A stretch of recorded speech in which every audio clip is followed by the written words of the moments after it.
ये हो गया नंबर 2 इक्वेशन। देखो ध्यान से, rho water V G is equal to W W minus W A. ये अपनी जो फाइनल इक्वेशन है ना, इसके साथ अब अपन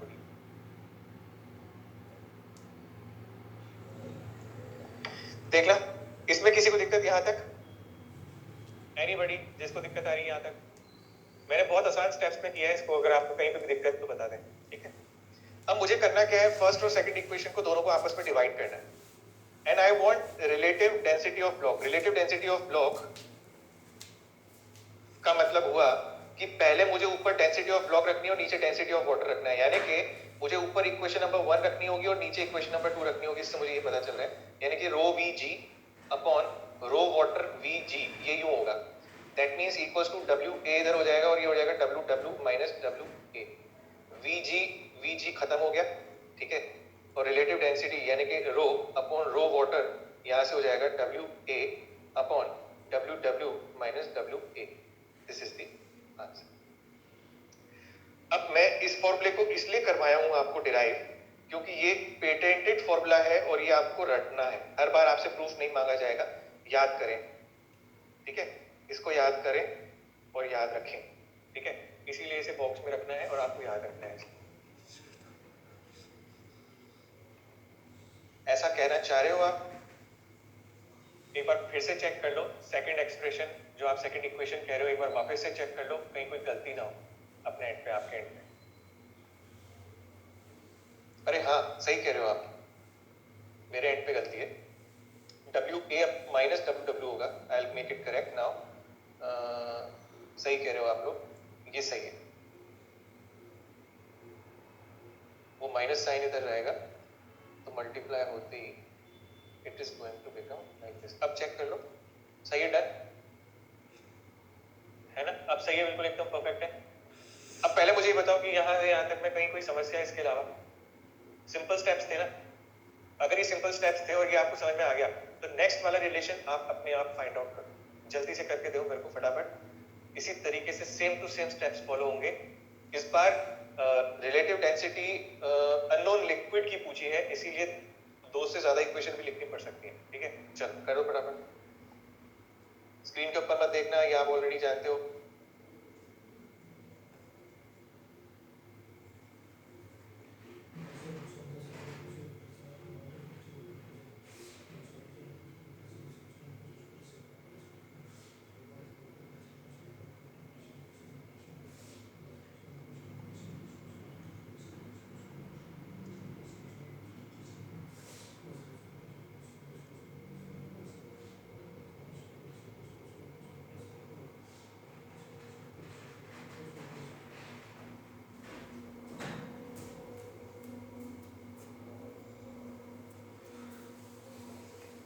देखिए आपके सामने ये क्वेश्चन, मैं मना थोड़ा कर रहा हूँ। जी फैक्टिव लो, जी फैक्टिव दोनों तरफ कैंसिल हो जाएंगे आपके। भाई यार आपने इसका मतलब करके नहीं देखा इस क्वेश्चन को, फिर तो मेरा होमवर्क देना ही बेकार हो गया आपको सवाल। देखो भाई मैं ऐसे कह रहा हूँ, ये आपका आउटसाइड वॉल्यूम वी ओ और ये आपका डॉटेड वाला वी इनसाइड वॉल्यूम, ठीक है। अब आप मुझे बताओ बाइंड फोर्स किसके कारण लगेगा? इनसाइड वाले वॉल्यूम के कारण, है ना। और टोटल वॉल्यूम में वी मान लेता हूं, तो बाइंड फोर्स ऊपर लगा और mg नीचे लगा। यही तो है सिचुएशन। फिर हो गया ना जी कैंसिल, दिखा अब आपको? भाई जी कैंसिल आउट हो रहा है तो जी इफेक्टिव का मतलब ही नहीं हुआ ना। आप देख लो mg को पहले मैं देखो, सबसे पहली बात तो इक्विलिब्रियम है, ये दिखा आपको, और इक्विलिब्रियम होने के कारण मैं लिखूंगा mg is equals to bind force. जब m लिखूंगा तो v into density of block जो भी है, दे नहीं रखी वैसे तो खैर, into g, and it is equals to v inside into density of water, है ना, वाटर इंटू g।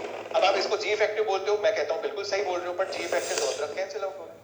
अब उसने पूछा है कि वॉल्यूम आउटसाइड, मतलब स्फीयर के आउटसाइड वॉल्यूम क्या होगा, बट मैं ये जानता हूं अगर v इनसाइड मुझे मिल गया तो मैं v इनसाइड अगर मिल गया तो मैं v आउटसाइड कभी भी निकाल सकता हूं, तो v into rho upon rho water, ये मुझे मिल गया यहां से। बट ये तो वही है जो पहले था, तो इसका मतलब नो चेंज। अरे भाई हाँ कि ना? No change. बिल्कुल भी चेंज नहीं होगा। तो इसका मतलब इसके अंदर बट ऑप्शंस मिसिंग है ना। एक सेकंड रुको, मैं इसमें करेक्शन करवा दूंगा क्योंकि इसमें करेक्शन होगा।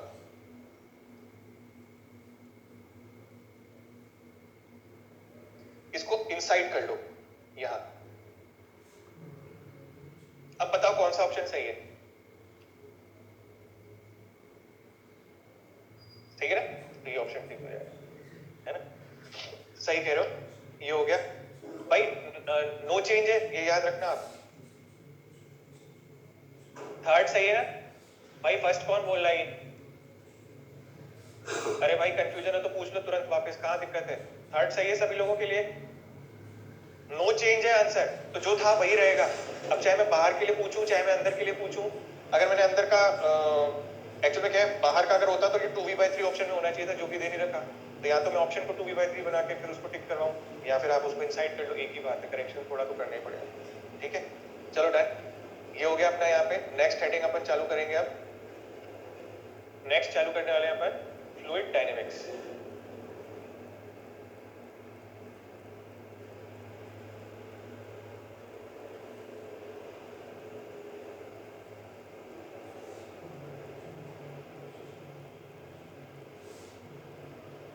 स्क्रीन आ गई आपके सामने? पानी की टंकी दिख रही है आपको? ऐसी पानी की टंकी कहीं और देखी आपने गली मोहल्ले में कहीं पे? ठीक है, तो चलो इस पानी की टंकी का खेल खेलते हैं। देखो क्या चाहती है पानी की टंकी। पानी की टंकी फूट गई है, और जो पानी जिस स्पीड से बहता है, इसी पानी के बारे में अपन को पढ़ना है ना। बिल्कुल ठीक है। तो हालांकि ये चीज अपन पहले ही पढ़ चुके थे। अपन ने फ्लूइड डायनेमिक्स की डेफिनेशन उधर स्टैटिक्स की स्लाइड पे पहले ही देख ली थी कि अगर पानी कंटेनर के रिस्पेक्ट में मूव करे तो मैं उसको कंसीडर करूंगा कि ये फ्लूइड डायनेमिक्स का हिस्सा है, and I will be studying that particular in that topic itself. ठीक है, देखो जो जो टॉपिक फिनिश हो रहा है ना, जो जो टॉपिक फिनिश हो रहा है, I am giving you a tip कि कैसे आप उसको परफेक्ट कर सकोगे और कैसे आप अपने सब्जेक्ट को और ज्यादा स्ट्रेंथन कर सकते हो। पहली बात तो मैंने एक चीज नोटिस की है, वो ये है कि हम में से काफी सारे बच्चे टेलीग्राम पे सिर्फ और सिर्फ फोटो क्लिक करके सेंड कर देते हैं। What I suggest is आपको हमेशा ये मेंशन करना चाहिए कि sir I am stuck at this particular part, मुझे ऐसे समझ में नहीं आ रहा है कि इसके आगे अप्रोच कैसे करूं। और एल्स ऑलवेज मेक श्योर कि आप अपना सॉल्यूशन जरूर टैग करें उस पर्टिकुलर क्वेश्चन के साथ में, सो दैट कि हमको ये समझ में आ सके कि आप बेसिकली किस जगह पे फंसते हो। Because after watching you stuck, हम लोग क्या कर सकते हैं, वैसी चीजों को इंट्रोड्यूस कर सकते हैं जिनसे आपको स्ट्रेंथ मिले उस पर्टिकुलर टॉपिक के अंदर। आई मेरी बात समझ में? It's a common discussion which is going on and a common advice. अगर आप फॉलो करेंगे तो it will benefit you itself only, है ना। नेक्स्ट थिंग मैं ये कहना चाह रहा था, जैसे ही कोई टॉपिक फिनिश हो, जैसे मान लीजिए कुछ टाइम पहले हम लोगों ने इलास्टिसिटी फिनिश किया, ठीक है। तो इलास्टिसिटी फिनिश होने के बाद you must make a brief summary of that particular topic. Elasticity के जितने भी महत्वपूर्ण फॉर्मूले हैं, जो बॉक्स वाले फॉर्मूले हैं, जो stretching bye its own length वाला फॉर्मूला है, पोटेंशियल एनर्जी का है, पोटेंशियल डेंसिटी का है, व्हाटएवर दीस थिंग्स, उन सबको एक पेज पे समराइज करें शॉर्ट में, जितना शॉर्ट आप ले सकें उतना, है ना। ठीक है, समराइज किया। नाउ फिर उसके बाद अब जैसे ये टॉपिक फिनिश हुआ, फ्लूइड स्टैटिक्स, इसकी छोटी सी एक वो नहीं आती स्टिकी नोट्स नहीं आते येलो कलर की, वो जो जिन पे अक्सर हम लोग कुछ मेमोरी लिखते हैं हमारी कि हमें याद आ जाए, वो बिल्कुल उतने साइज का पेपर, या फिर आपको अपनी हैंडराइटिंग मालूम है, अगर आपके लेटर्स ज्यादा बड़े हैं, मैं कहना चाहूँ आप एक शॉर्ट बिल्कुल एकदम समराइज्ड आपको दिखना चाहिए, और एक A4 शीट टाइप पेपर के 4 कॉलम्स बना के ऐसे डिवाइड करके मैथ की तरह, एक कॉलम में अपन इलास्टिसिटी लिख लिया, दूसरे कॉलम में फ्लूइड स्टैटिक्स लिख लिया, तीसरे कॉलम में यहाँ पे अपन हाइड्रोडायनामिक्स के फॉर्मूले लिख लेंगे, और यहाँ चौथे के अंदर हम लोग आगे का जो टॉपिक आएगा दैट इज विस्कोसिटी या फिर सरफेस टेंशन, ऐसे करके लिख लेंगे। मतलब आई वांट कि एक पेज पे आप पूरा चैप्टर उतार दो in the shortest way you can. ये कला आपको आनी है, मतलब डेवलप करनी है, और उसी से हम लोगों का आगे का रिवीजन बहुत फास्ट हो जाएगा। अब देखो इसमें तो मैंने आपको गाइड कर दिया और आप हो सकता है चालू कर दो, है ना। मेक श्योर कि बैक के जितने भी चैप्टर्स हैं आपके, जो भी मान लो इससे पहले आपने जो भी चैप्टर पढ़ा, try to do the same thing there also, है ना। एंड यू विल ऑब्जर्व कि सिर्फ और सिर्फ उस शीट को सामने टक कर देने से आपकी टेबल के आसपास जो भी इलाका है जहां पे भी आप बैठते हो, सिर्फ टक कर दो उसको सामने, and just watch that particular early morning when you wake up and before you sleep watch again. 2 बार आपको उसको सिर्फ निगाह मारनी है, nothing else, and what you will see is कि these formulas will keep floating in your brain. जब वो फ्लोट करते रहेंगे ना आपके ब्रेन में, योर मेमोरी, जो भी आपकी मेमोरी है ना, इट विल रिवाइव, एंड आपको ऐसा लगेगा this entire chapter is in my grip and you will feel confident. ये मेरा पर्सनल टिप है, मैं इसको करता था अपने स्कूल टाइम पे, कॉलेज टाइम पे, एंड आई ऑब्जर्व कि बहुत अच्छे रिजल्ट्स मुझे मिले थे इसी वजह से। तो आई विल सजेस्ट कि आप इसको करें, क्योंकि मैंने अभी तक जितने भी स्टूडेंट्स के साथ ये शेयर किया है उनके अंदर भी बहुत ड्रास्टिक इंप्रूवमेंट आया है। तो अगर आप करेंगे तो बेहतरीन रिजल्ट आपको मिलने लगेंगे। बट इसके लिए बस एक ही एडवाइस है, नो स्क्रिबलिंग, साफ सुथरा रखना तो देखने का मन करता है। Letters must be very very clear, बहुत अच्छे साइज के होने चाहिए, ऐसा नहीं हो कि आपकी आंखों पे स्ट्रेन पड़ने लगे, and it must be summarised. तो समराइज तभी हो सकता है जब आपको पूरा चैप्टर अच्छे से आ जाए, तब आपको मालूम होता है ये चीज ज्यादा बार यूज हुई है, इसे हाईलाइटेड लिखना है, ठीक है। और जैसे जैसे समय मिलता जाए आप लोगों को बैक चैप्टर्स के भी बनाते चलिएगा, ठीक है।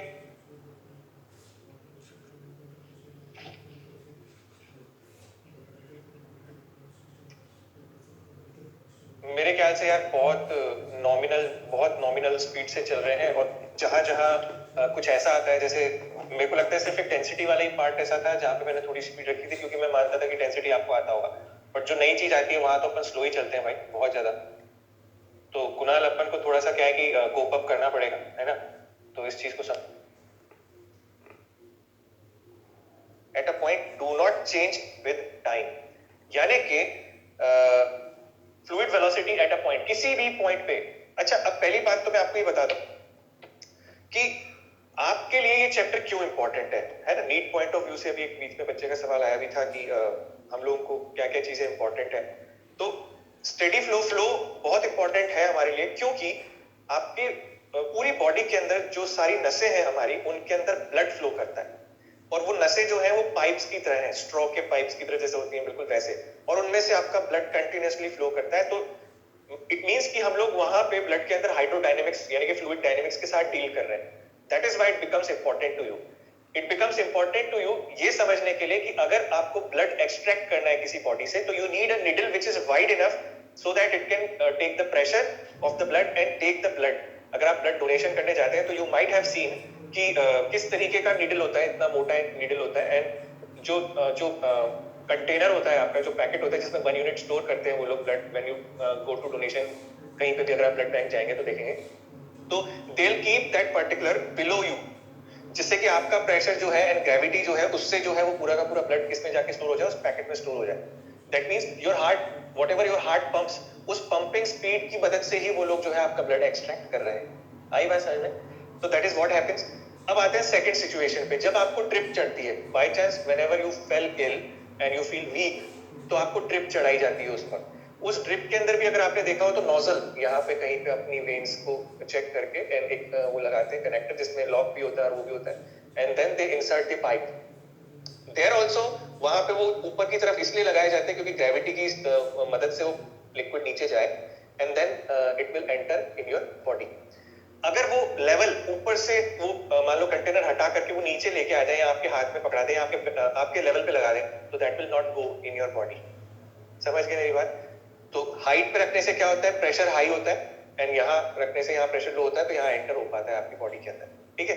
एक चीज और अगर आपने क्लोजली ऑब्जर्व की हो, ठीक है, वो ये है कि जो बॉटल होता है जिसमें ड्रिप होती है, उसमें दे इंजेक्ट पर्टिकुलर नीडल से वहां पे नीडल इंजेक्ट करके उसको छोड़ देते हैं वहां।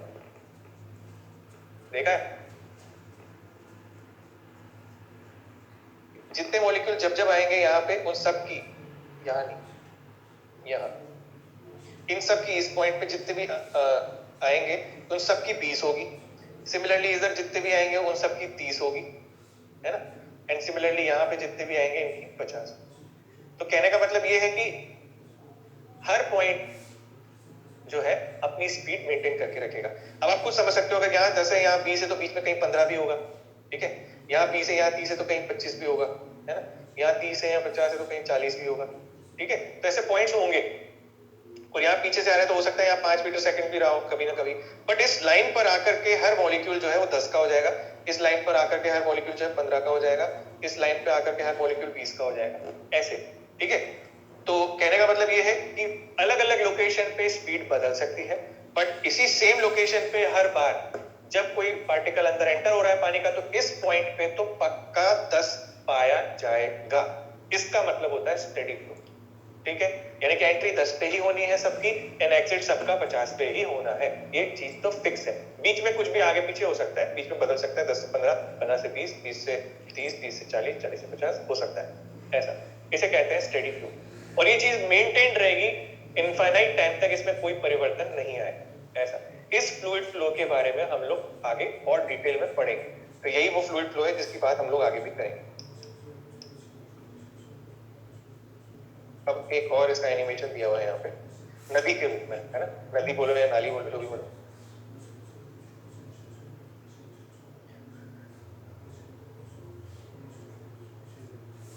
ये देखो, चेक,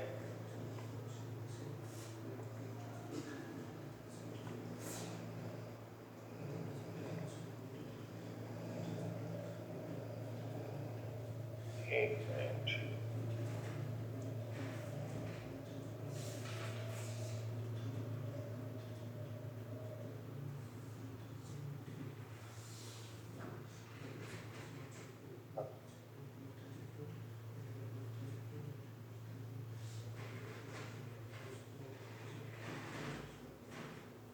कनाल, बिल्कुल सही है, कनाल ही।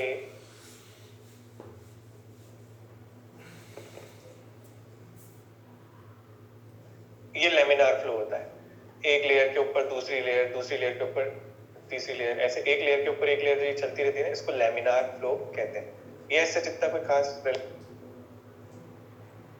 ठीक है। ये टर्बुलेंट फ्लो का एग्जांपल है, कैंडलस्टिक, इसको देखो,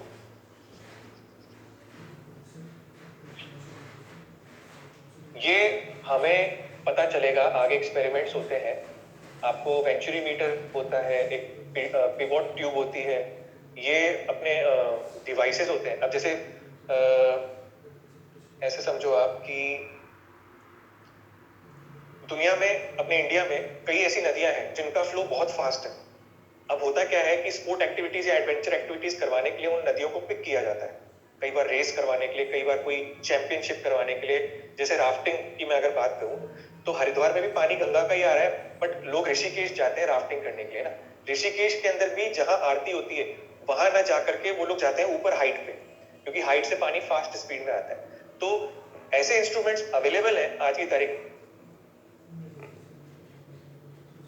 अगर अपन 8 दिन आगे आ चुके हैं, we have studied for 8 days और 7 days और व्हाटएवर, और अगर अपन यहाँ आकर के अब एकदम से अगर आप बोलते हैं कि सर हमें जो है ऐसा लगा या ऐसा फील हो रहा है, तो वो चीज रोल बैक करना टफ हो जाता है। मैं आपको जो पॉइंट समझाना चाह रहा हूँ वो समझना मेरी बात, रोल बैक करना टफ हो जाता है, क्योंकि मेरी कोशिश ये है कि मैं जो भी चीज करा रहा हूँ ना आपको, उसकी प्रैक्टिकल नॉलेज आपके पास हो, क्योंकि आपको मालूम हो कि बीइंग अ डॉक्टर वो आप कैसे आगे यूज करोगे एंड आपको उसका एडवांटेज क्या मिलने वाला है आगे, when you will be trained inside the hospital, ठीक है। जब आप एक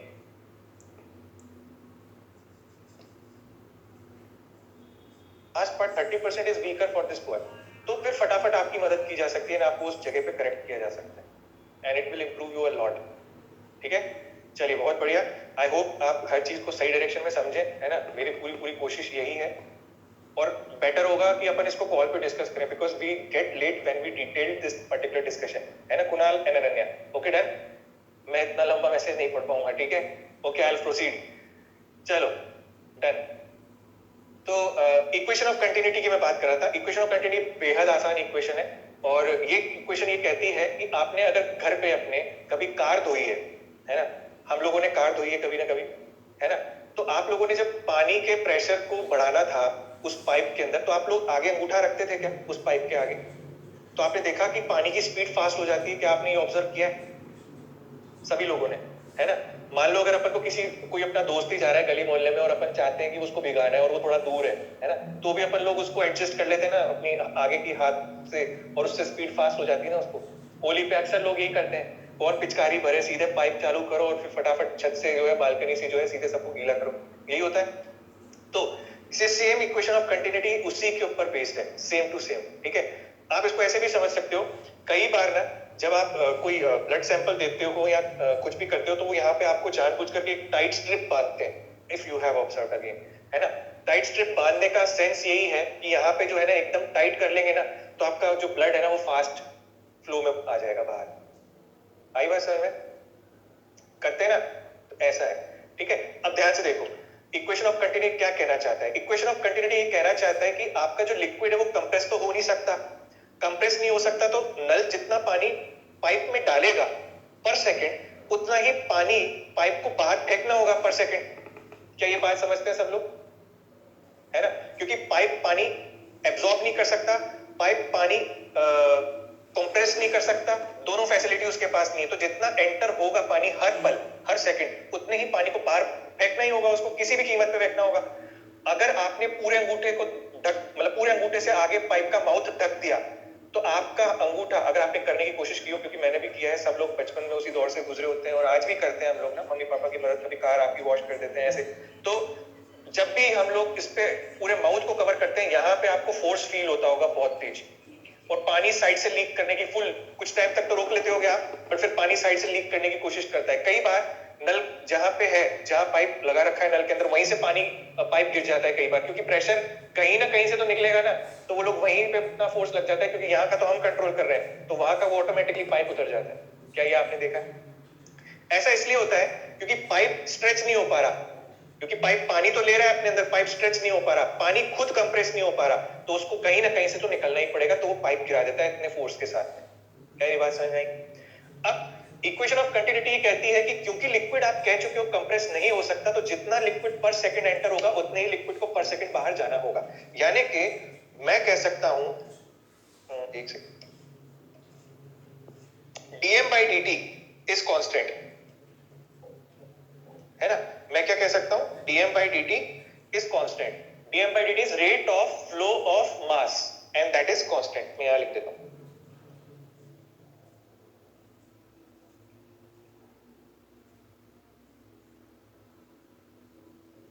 ठीक है। Rate of flow of mass is constant. ये चीज क्लियर? अब ये चीज क्यों हुई है इसके लिए मैं हैशटैग लगा देता हूं, बिकॉज लिक्विड इज इनकंप्रेसिबल। तो अगर वो कंप्रेस नहीं हो सकता तो जितना एंटर होगा उतना ही बाहर निकलना पड़ेगा, ऐसा है, ठीक है।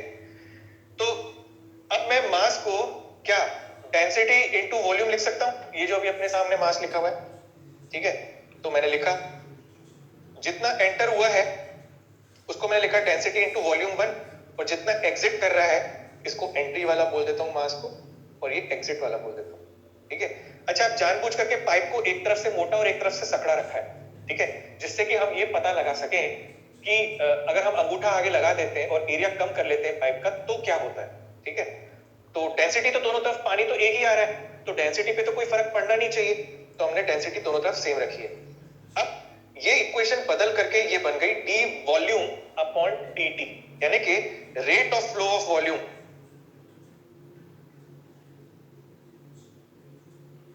Is constant. ये भी बात सही है। ऐसा इसलिए because hashtag again density is constant. मुझे ये बताओ, पहले यहां तक क्लियर एकदम?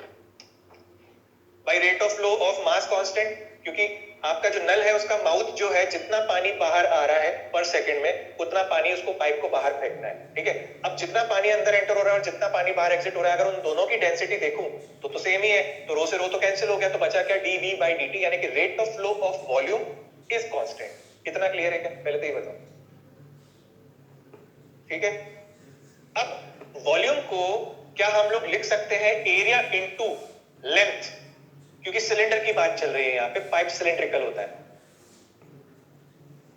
इसलिए प्रोपोर्शनल टू वेलोसिटी, या velocity is inversely proportional to area. ये यानी कि if you try to reduce the area of the pipe, velocity has to become higher. Logic समझे, अगर आप एरिया कम कर देते हो तो पानी को निकलने की जगह कम मिल रही है। सुनना मेरी बात ध्यान से एकदम, अगर आप पाइप के आगे का माउथ का एरिया कम कर देते हो, मैं छुपा देता हूं, अगर मान लीजिए माउथ के ऊपर एरिया को ढक देता हूं, तो आप एरिया कम दे रहे हो लिक्विड को बाहर निकलने के लिए। जितना लिक्विड अंदर एंटर हुआ था, सपोज करो 1000 या 100 सेंटीमीटर क्यूब अंदर एंटर हुआ, सपोज करो, अब निकलना 100 सेंटीमीटर क्यूब ही है। उसी एक सेकंड में अगर वो एंटर हुआ है तो उसी एक सेकंड में 100 सेंटीमीटर क्यूब बाहर निकलना है, बट आपने जगह कम छोड़ रखी है, तो क्या उसको फास्ट निकलना पड़ेगा? हाँ कि ना? जो चीज मैं बोल रहा हूं क्या वो चीज समझ में आ रही है आपको? भाई जितनी 100 सेंटीमीटर क्यूब पानी अंदर एंटर हो रहा है, 100 सेंटीमीटर क्यूब ही बाहर जाना चाहिए, बट जिस मोटाई से पानी अंदर एंटर हो रहा है, आपने यहां निकलते वक्त तो कम कर दिया एरिया, तो क्या उसको तेजी से उस कम एरिया में से ज्यादा स्पीड से मॉलिक्यूल्स को निकलना पड़ेगा? क्योंकि भागना तो पड़ेगा, पीछे वाले धक्का मार देंगे। लिक्विड इज इनकम्प्रेसिबल, यही है। क्योंकि ये प्रिंसिपल इक्वेशन ऑफ कंटिन्यूटी का तभी लगता है जब इनकम्प्रेसिबल हो लिक्विड। चलो अब देखो, जानबूझ करके उसने ना डायमीटर दिया है आपको, कहां गया है ये रहा,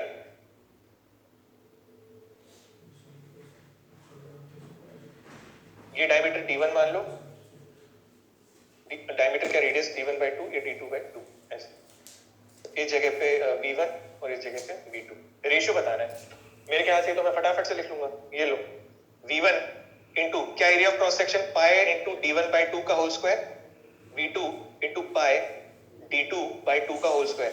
सभी लोग मैच करें और बताएं आया नहीं आया।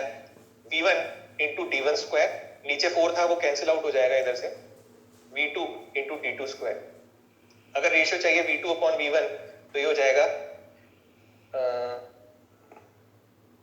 d1 square upon d2 square. Check कर लो, आ गया? परफेक्ट, खत्म।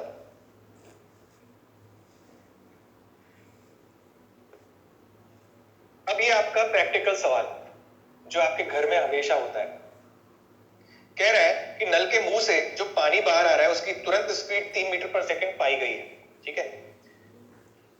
उस जगह पे जो एरिया ऑफ क्रॉस सेक्शन है वो 2 सेंटीमीटर स्क्वायर है, ठीक है? उस जगह की जो स्पीड है वो 3 मीटर पर सेकंड है। मान लीजिए कि प्रेशर पूरे रास्ते भर कांस्टेंट है पानी की स्ट्रीम के अंदर, ठीक है? ये क्वेश्चन मैं ही कराऊंगा, आपको समझना आपस। मान लीजिए, ये लाइन दोबारा पढ़ना जो मैंने अंडरलाइन की है, मान लीजिए कि प्रेशर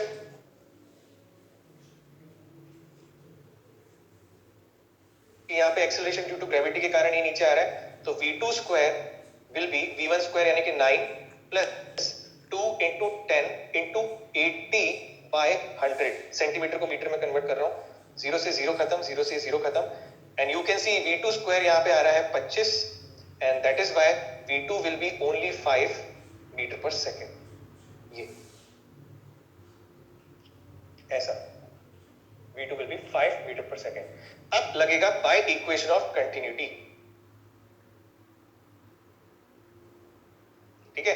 मैं लिख सकता हूं 2 centimetre square into 3 equals to a2 into 5। तो आपको मिलेगा a2 is equals to 3/5 into 2। अगर मैं इसको सॉल्व कर लूं तो ये हो जाएगा 1.2 centimetre square.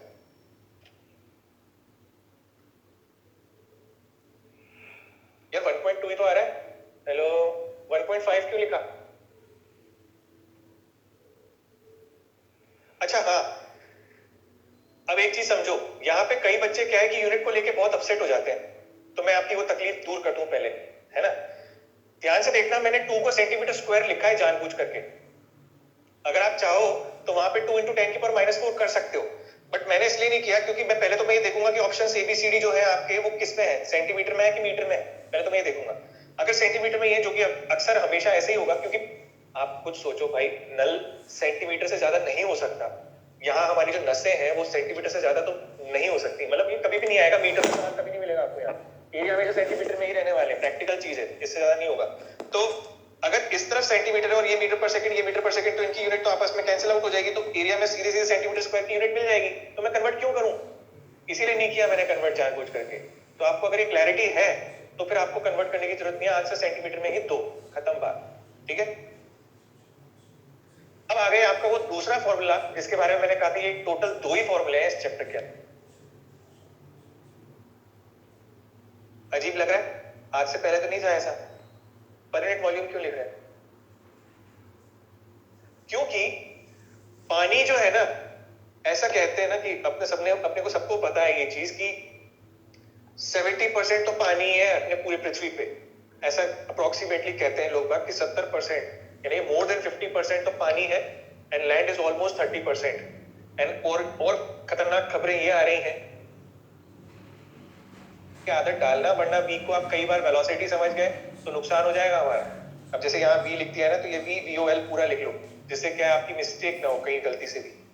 Potential energy per unit volume में मास पर यूनिट वॉल्यूम वापस से रो GH बन जाता है, वैसे mgh होता है बट m/v रो हो जाता है। ठीक है, लास्ट एनर्जी जो यहाँ पे आ रही है वो आ रही है pressure energy per unit volume. ठीक है,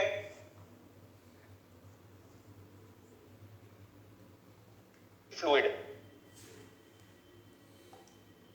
आपने वर्क एनर्जी थ्योरम में कंजर्वेशन ऑफ मैकेनिकल एनर्जी किया होगा ना, वही सेम कंजर्वेशन यहाँ पे भी लगता है।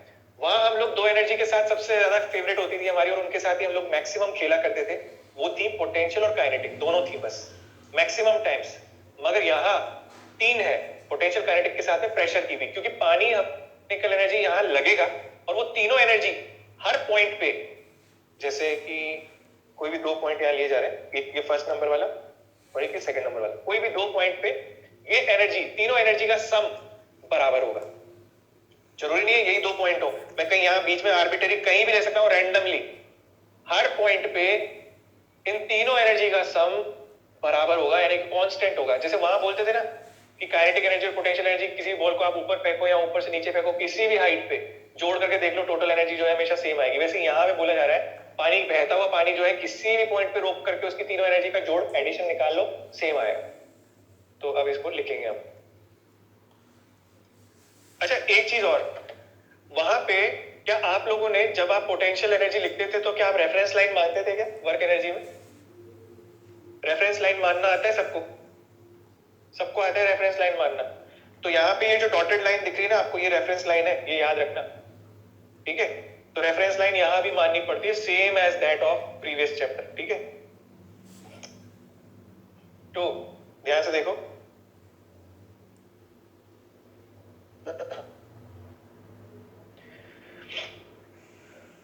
ये तो वही लिख रहा है, लॉ ऑफ कंजर्वेशन होता है बर्नौली थ्योरम, यहाँ पे उसका नाम बर्नौली थ्योरम है, वैसे हम लॉ ऑफ कंजर्वेशन